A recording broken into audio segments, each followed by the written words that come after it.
Nah sekarang kita ngomongin dari Van Dijk, Van Dijk, Van de Beek aja deh. Ngomongin Van Dijk kita ngomong ke Van de Beek aja sama-sama Belanda. Ini Van de Beek segitu susahnya dikasih kesempatan sebagai starter coach. Banyak tim-tim yang udah mulai nawar dia secara permanen maupun secara loan. Tapi MU kelihatan masih Rangnick bilang masih akan butuh dia sampai akhir musim untuk menjadi rotasi. Ini kan gue melihat ini udah jahat ya. Karena yang dilakukan Rangnick sekarang sama dilakukan oleh Ole juga.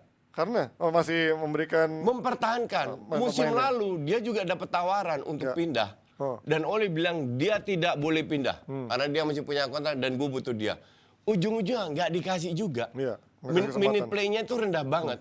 Di Rangnick lebih kecil lagi menit play-nya. Iya. Dan nggak boleh pindah. Lu kan ngerusak karir ini pemain. Mau Piala Dunia lagi. Dia itu udah hampir 2 tahun praktis dengan musim ini. 2 tahun nggak ngapa-ngapain. Sementara pemain di usia dia 24-25 itu harus tiap minggu main kan. Untuk bisa jadi lebih bagus. Jadi untuk gue sama, kalau lu bilang lu butuh pemain cadangan yang lu nggak mainkan sebagai backup, ambillah dari B lu.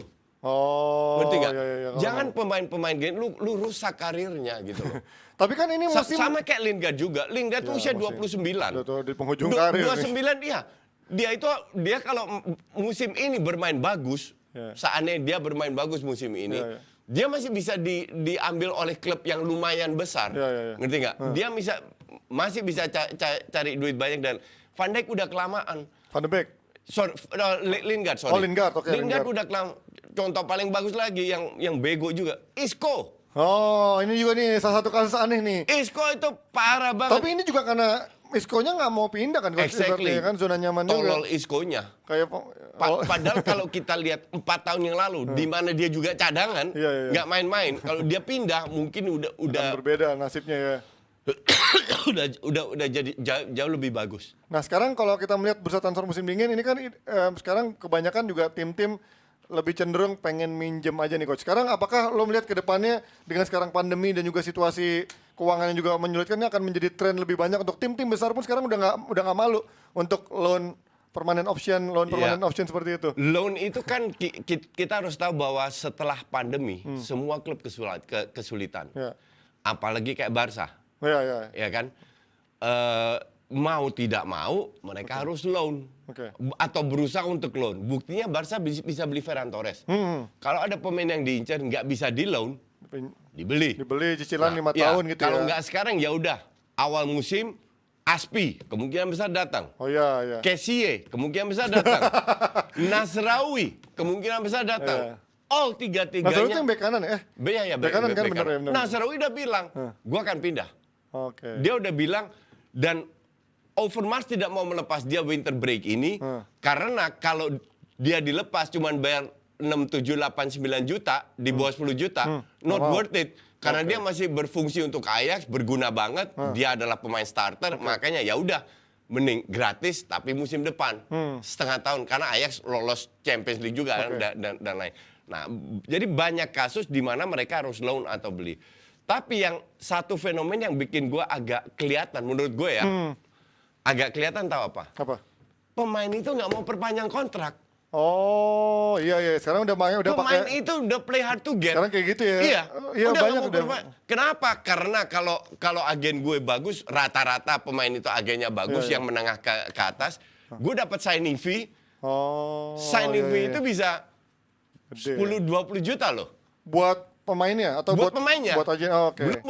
Karena dia kan gratis masuk. Iya. Ada signing fee-nya. Dan ditambah gaji gede.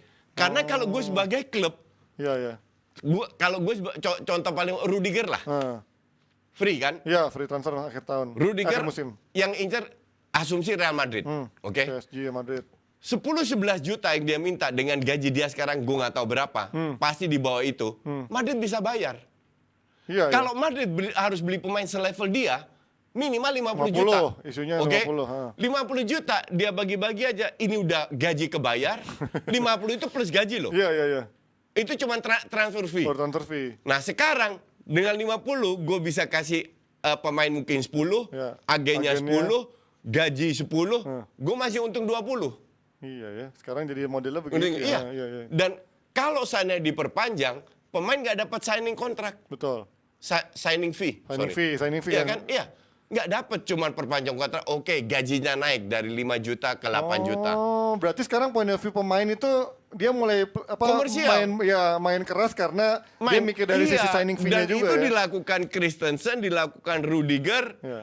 Gue kemarin bikin video 11 pemain. Yoris, bla bla. Kalau Yoris, gue bilang dia akan stay. Karena usianya udah 32 tahun, klub Inggris mana, dan kiper kan posisinya beda. Rata-rata klub besar udah punya kiper bagus kan. Betul.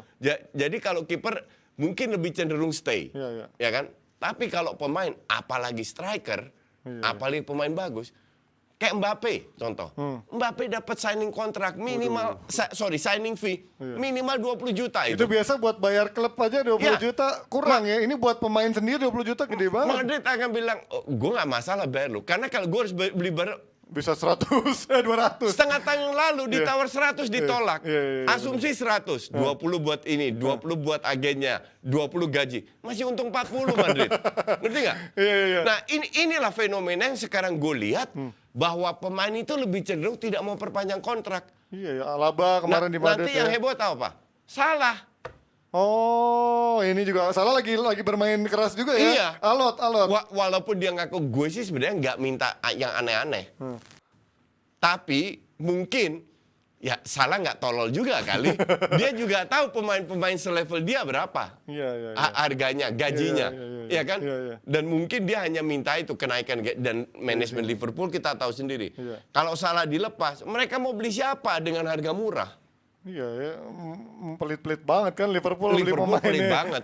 Tapi kalau sekarang itu berarti dari agent ya coach ya, biasanya bukan dari pemain. Iya. Kan pemain biasanya nggak pinter begitu kan, Nggak. nggak picik begitu. Nggak Apa? kayak Vlahovic, kalau dia nggak main bola, bersihin tiang listrik di Serbia. Nggak, itu dari agen itu. Agen ya. Iya. Berarti kalau sekarang kayak main-main Prancis kayak Dembele, Pogba, berarti emang sekarang modelnya ngincer itu juga ya coach Ya. ya? Cuman kembali ke Cywar, lu tadi baru sebut Dembele, gue bahas aja langsung ya. Dembele itu kemarin, Musa Sissoko ketemu dengan Laporta. Minggu lalu, pada saat Xavi bilang, ya udah kalau lu nggak tanda tangan, lu dijual atau lu nggak main. Oke ya ada Kubu ultimatum. Dembele protes. Kita ini bukan orang yang bisa disandera. Kita bukan orang yang bisa di fait accompli. Jadi terserah lu, kalau lu bilang begini, Dembele pasti akan cabut. Bilang gitu. Main keras Main kan? keras. Bener dibuktikan Hard to loh. get, ya. Bener dibuktikan sama Xavi, nggak masuk lawan Kemarin ya. Bilbao, Yang kemarin yang Alaves. seri ya, menang 1-0 Iya. Alaves ya. Nggak, pokoknya nggak dipakai. Mulai keteteran. Mulai keteteran agennya. Ya kan? Agen ini kalau mau main Cywar ya tergantung. Kalau main Cywar lawan MU nyungsep. Karena MU selalu bayar pemainnya terlalu mahal. Iya kan? Iya. Nah ini, kalau seandainya di bawah Bartomeu, itu dibayar. Oh, Cuman sekarang beda Laporta. Iya, Laporta dan duitnya nggak banyak. Nah, ya. Jadi agennya kalau gue bilang main Cywar keras-kerasan. Karena siapa yang mau bayar Dembele 40 juta? Nggak akan ada. Kenapa? Karena track recordnya banyak cedera. Orang juga mikir. Tapi kan gini coach, ini kan berarti kalau ada peran agent, kan kalau Dembele ngakunya dia nggak ikut-ikutan soal negosiasi gitu kan. Ketika agen bermain sangat alot, bermain sangat picik gitu kan. Tapi adil nggak sih ketika akhirnya pelatih membangku cadangan Dembele atau membekukan Dembele dari skuadnya ketika Dembele nggak ikut-ikutan soal transfer itu gitu. Semua orang itu punya hak dan kewajiban. Punya suara, ya kan? ya. Dembele punya hak untuk tidak tanda tangan. Ya. Xavi punya hak untuk tidak memainkan dia selama gajinya dibayar. Ya, benar. Jadi lu Yang harus penting lihat. gaji. Lu tahu gue idolanya Dembele. Gue mengidolakan Dembele. Lu harus lihat track recordnya. Tapi benar, kebutuhan tim kan lu kayak pernah ngomongin soal Lukaku yang kemarin di bench gitu kan. Kebutuhan tim itu menjadi dilema. Ini makanya. Kenapa nggak? Ya lu bilang tadi soal pemain senior kurang, pemain fitnya kurang. Dembele kalau masuk itu luar biasa walaupun setengah tahun. Tapi kalau Xavi melakukan itu akan sering terjadi dengan pemain-pemain ke depan. Oh, ya kalau akan menjadi toksik ke depan-depannya ya. Akan menjadi toksik. Oke. Sama juga dilakukan Arteta dengan Auba. Oke, Ozil kemarin Dengan juga ya. Ozil. Jadi harus keras. Jadi artinya lu nggak bisa main-main sama kita. Kalau lu merugikan tim Dembele ini nyaris nggak punya kontribusi. 5 tahun dia digaji on time, dibayar semua dia dapat, terus dia minta kayak begitu. Itu yang bikin gue sangat kecewa. Ya. Kecuali contoh Pique lah. Ya. Yang sudah bertahun-tahun punya kontribusi, terus seandainya dia masih muda diminta perpanjang, itu manajemen juga melihat itu. Ya kan? Nah, sekarang kasusnya Dembele yang minta ketemu Laporta itu Dembele kan. Artinya pihak Dembele udah mulai ciut. Karena lu mau coba lawan keras, lu ngelawan, ya udah kita buktikan. Berarti artinya daripada dia memaksakan kekurangan kualitas atau dia akhirnya daripada dia kurang kualitas, dia lebih memilih akhirnya mencadangkan Dembele karena daripada ini jadi toksik gitu ya. Iya. Padahal tapi kalau Barcelona pada akhirnya nyungsep karena dia kekurangan striker gitu, misalkan dia cedera gitu kan, lu tetap akan memilih hal yang sama kalau jadi pelatih. Ketika lu dibutuhkan kondisi misalkan kondisi ya sekarang Barcelona gitu ya, Depay cedera, si siapa lagi? Braithwaite cedera, Braithwaite itu nggak bisa jadi hitungannya. Artinya lu cuma punya pemain muda sama Luuk de Jong, ada Dembele di sana. Lu akan tetap mementingkan soal toksik itu dibandingkan lu mengangkat tim dulu untuk keempat besar minimal. Di mana gengsinya Barcelona, di mana minimal 2 besar. Kayak ini winter transfer ini kan belum ditutup. Betul. Ya kan? Kalau seandainya Xavi mendapatkan 1-2 pemain lagi, artinya lebih kuat. Atau kalau pemain-pemain yang cedera lebih cepat kembali, atau kalau Depay lagi perform banget. Nah, contoh paling bagus Luuk de Jong. Luuk de Jong pertama mau dijual, habis itu dia 2 match cetak gol, nggak jadi dijual. Jadi semua bisa terjadi dalam hitungan hari. Tapi yang jelas kepentingan klub itu nomor 1. Nah, kepentingan klub, tiap klub parameternya berbeda. Yang satu ada mementingkan duit, image, yang satu ada mementingkan ranking atau apa. Kecuali kalau Barca berada dalam posisi mau terdegradasi, mungkin Dembele diambil. Ya. Ngerti nggak? Nah, sekarang kan Dembele ada mereka 4 besar kan peluang sangat besar untuk masuk. Dan dikit lagi Depay balik, semua Pedri udah balik. Kalau seandainya Xavi lebih percaya, kita akan masuk 4 besar tanpa Dembele, dia akan nggak main setengah tahun. Tapi jahat juga dong berarti ini untuk pada akhirnya.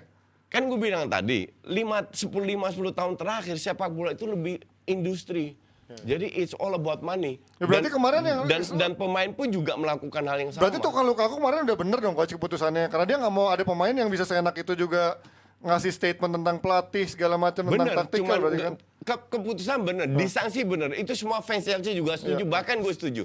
Cuman timingnya. Karena lawan Liverpool. Karena lawan Liverpool lu masih bisa, kenapa lu nggak besoknya lu sanksi? Ngerti nggak? That is different case. Nah ini juga ada pemain yang lagi kena frozen, yaitu Aubameyang ini kayaknya udah apa? Di frozen dibekukan di Arsenal. Yang juga kayaknya tinggal nunggu waktu, dan kemarin juga katanya ada isu soal dia ada masalah jantung juga ya dari Piala Afrika. Jadi udah fit kok. Udah fit. Jadi tapi walaupun udah fit tapi nggak tahu apakah Arteta akan kembali memberikan kesempatan. Ini kan mulai kemarin nama-nama Vlahovic yang tadinya mau diincar sama Arsenal akhirnya lepas ke Juventus. Sekarang kalau lihat urgency striker siapa coach yang emang mungkin bisa dibeli di bursa transfer Januari secara realistis ini? Karena Vlahovic udah cabut kan. Alexander Isak. Oh iya. Gue setuju, Sociedad walaupun secara masih muda. track recordnya nggak bagus gitu ya. Biasa aja. Karena dia punya speed, dia punya skill. Karena dia masih muda bisa berkembang. Cuman gue kaget, buyout klausulnya 80-90 juta, udah gila. Gede banget ya. Langsung gue bilang no way man untuk pemain level dia. Masih mediocre lah dia, masih berkembang kan, belum ketahuan. Pilihan kedua si Calvert-Lewin. Nah ini kalau sampai dia ke Arsenal sih gue ngetawain banget nih Coach Justin. Gue nggak habis pikir orang bisa milih Calvert-Lewin. Gue di Everton aja amburadul gitu. Ngerti nggak? Gue nggak habis pikir. Ya karena kan nggak ada di Everton, dia udah nggak ada Ancelotti-nya, udah nggak ada Jamesnya. Emang dia harganya berapa? Ya paling 20 juta lah paling mahal. Nggak mungkin. Pemain Inggris nggak mungkin 20 juta. Iya sih benar. Karena kemarin juga nyetak golnya cukup mahal kan. Nggak mungkin. Ya tapi kenapa Ben White yang mana 50 ya? Berarti dia di atas 50 sih minimal. Iya, exactly. Apalagi dia striker. 70 juta benar. 70 Calvert-Lewin ya. Halo. Ketiga, strikernya Lille, orang Kanada. Jonathan David atau siapa namanya itu? Siapa? Oh, gue nggak tahu. Ya itulah. Nah ini ini track recordnya di atas kertas lumayan bagus. Dari Kanada dia ke Gen cetak gol dalam 2 tahun 50% dari match yang dia mainkan. Dan di Lille juga kira-kira gitu. Cuman gue kan agak trauma dengan Lille. Ntar jangan jadi PP kedua. Ada pemain termahalnya 75 jutaan juga. Nah, 80 ya. karena gue nggak pernah lihat dia main, jadi I don't know. Cuman ini Ya, adalah masih bener-bener, pilihan, benar-benar ada pilihan yang ya sebagai Arsenal bukan nggak punya duit, cuman bukan berarti lu harus bayar 70-80 juta untuk Calvert-Lewin atau seorang Alexander Isak, kan gila itu. Tapi sekarang coach kalau ngeliat dari yang dirumorkan kan kebanyakan mostly striker number 9 yang juga striker bertubuh besar, even Vlahovic kan isunya sempat diincar Arsenal kan. Kenapa dicari nomor 9 kayak gini coach? Apa cocok sama gimana Arteta? Jadi yang diinginkan oleh Arteta, striker yang kuat pegang bola, tapi yang bisa kerja keras turun ke bawah, membuka ruang untuk Odegaard dan Smith Rowe. Kan nggak banyak pilihannya sekarang yang Nggak begitu banyak. kan. Nah sekarang kembali lagi, Tapi Calvert-Lewin kerja keras coach. Betul, itu doang, kerja keras doang. Cuman kembali lagi, apa yang diberikan oleh pasar, kemampuan lu seperti apa. Dan itu nggak terlalu baik. Vlahovic, gue itu nggak pernah lihat dia main ya. Vlahovic. Cuman tahun lalu, gue nggak tahu dia itu siapa. Tahun lalu ya. Tahun lalu lumayan ya. Tahun lalu yang menguasai striker Serie A siapa? Ya kan si Ronaldo, Lukaku, sama ya itu Immobile, Vlahovic. Iya, exactly. Ronaldo, Lukaku kan? Iya. Mereka ke IPL, lihat mereka kayak apa sekarang.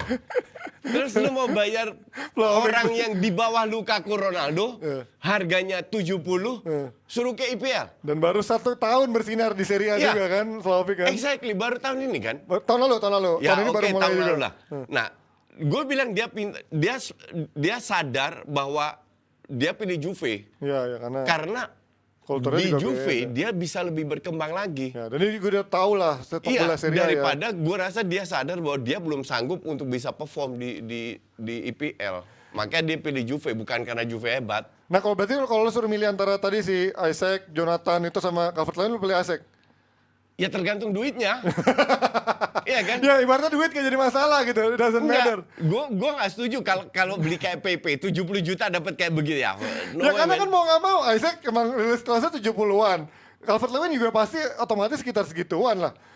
Si ya Jonathan kayaknya lebih nggak mungkin lagi sih menurut gue dengan beli pemain yang orang nggak tahu siapa tiba-tiba 70 juta nggak mungkin sih. Ya mungkin gue bilang mungkin the real option. Apa daripada beli itu memainkan kembali Auba? Ya, ini juga jadi masalah. Kan? That's why Arteta sebelum ke Dubai dia ke Amerika kan, ketemu Kroenke. Feeling gue salah satu topik yang dibahas adalah mempertahankan Auba atau tidak. Ya, feeling lo? Dengan sekarang lo bilang tadi soal takutnya akan ada toxic juga di ruang ganti di Barcelona? Enggak. Berarti membeli Jonathan Arteta terlalu kepala batu. Berarti membeli Dominic Calvert-Lewin. Enggak juga. Lagi pilihannya susah sih. Gue harap sih, ya karena gue nggak tahu dia mainnya gimana. Si pemain dari Lille itu orang Kanada itu. Oh, si Jonathan. Iya. Tapi 70 juta juga. Enggak juga. Tapi nggak apa-apa, mau beli siapapun juga, Arsenal akan tetap di bawah MU di akhir musim ini. Karena sekarang udah di bawah MU. Ngarep boleh, bebas. Kita ketinggalan 1 match loh. Ya, tapi nanti kalah juga 1 match. Oke, kita panggil Lesa sekarang. Nggak kerasa udah 40 menit, ngomong berdua doang. 45 menit. Ngomongin striker kayak City dong, udah gak butuh striker. Strikernya pensiun, pemainnya pensiun, ininya juga dia pensiun juga. Tapi dia ratu data nih, datanya banyak banget. Tapi gue mau tanya nih ke Jebret Tim, kalian tahu gak sih Donny van de Beek itu waktu di Ajax ada sebutan nama panggilannya, siapa kira-kira, ada yang tahu nggak? Jadi waktu di Ajax tuh dia ada nama panggilan. Panggilannya tahu kan coach? Maradoni. Waktu di Ajax, diambil dari Maradona maksudnya. Tapi kan kalau Maradona legend, jelas. Lah kalau dia apa hebatnya? Ya karena makanya bukan legend, tapi Maradoni. Iya, makanya fansnya marah-marah, jadi katanya marah dong nih. Jago emang Nesa gini-ginian. Iya, padahal maksudnya beda banget gitu kan. Kalau Maradona kan jago, nggak cocok. Sebenarnya MU itu dikritik banyak media kenapa nggak lepas Donny. Bukan karena mereka fans Ajax, karena lebih ke timnas, biar ada pilihan. Sekarang kan yang di posisi itu Klaassen. Nah, Berghuis dari kanan digeser ke 10.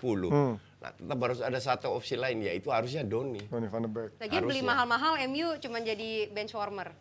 Ya mau gimana, calon menantu Bergkamp ini dia Tapi kan ya mau gimana? Kemarin kata Rangnick kan emang dia belum secara fisikal belum bisa main konsisten di Premier League kan. Iya. Lagi kan Martial aja udah main.